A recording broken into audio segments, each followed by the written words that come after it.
হেৰি এইটো পাম বুলি কওঁ আমি নতুন দিনা পাম হিচাপে আমি মানে চিনি পাওঁ।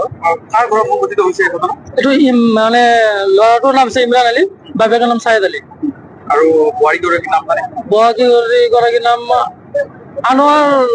আনোৱাৰা বেগম হ'ব পাৰে। মাকৰ ঘৰ নদী সিপাৰে। একেখনেই গাঁও? একেখনে গাঁও। কোনে জ্বলাই দিলে?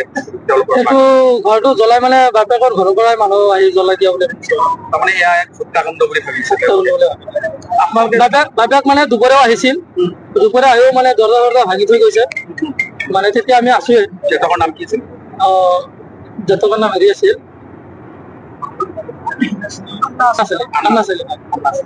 তেতিয়া তেওঁ মানে অলপ বেয়া হেৰিতে আহিছিল, দুপৰীয়া আহিছিল তেতিয়া মানে আমি আছোৱে। তেওঁ মানে থুমৰি লৈ আহিছিল, কিন্তু সেইটো বস্তু ভিডিঅ' কৰা নাই বাৰু আমি স্থানীয় মানুহ। গিৰিয়েকজনৰ নাম কি আছিল? ইমৰান আলী। এতিয়া তেওঁলোক থানাত আছে? থানাত আছে। আচলতে এতিয়া মানে বোৱাৰীটো মানে মাৰা যাব বুলি গম পাইছো। এতিয়া কেনেকে মাৰা গ'ল মানে সিমান গম পোৱা নাই, মানে বোৱাৰীটো বিষা বুলি মানে আমি শুনিলো। ইয়াৰ পিছত মানে ল'ৰাৰ যোনটো মানে সৰু ভাই আছিল তেওঁ মেডিকেল লৈ গৈছিল, ল'ৰাটো ঘৰত নাছিল। দেউৰাকে মেডিকেল লৈ গৈছিল, মেডিকেল লৈ যোৱাৰ পিছত তাতে মাৰা যাব বুলি গম পাইছো। গম পোৱাৰ পিছতে আমাৰ হেৰি কৰা গৈছিল বাদ বাকীখিনি। তাৰমানে এতিয়া কি হৈছে? ল'ৰা দুজন এতিয়া বৰ্তমান থানাত আছে। গিৰিয়েক আৰু দেউৰে।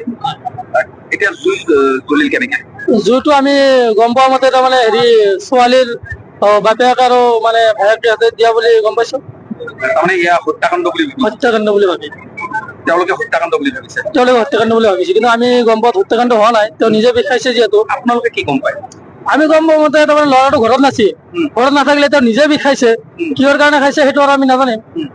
কিবা পাৰিবাৰিক সংঘাত আছিল নেকি? আপোনালোকে স্থানীয় লোক হিচাপে? তাৰমানে স্থানীয় লোক হিচাপে আমি আজি তাৰিখলৈ সিহঁতৰ মানে আপোনাৰ কাজিয়া শুনা নাই, কিন্তু আজি যেতিয়া লাগিছে আমি গম পোৱা নাই। এতিয়া জ্বলি চাৰখাৰ হৈ গ'ল। যিকোনো খবৰৰ বাবে যোগাযোগ কৰক 7099017330 লগতে 7099017110 নম্বৰত।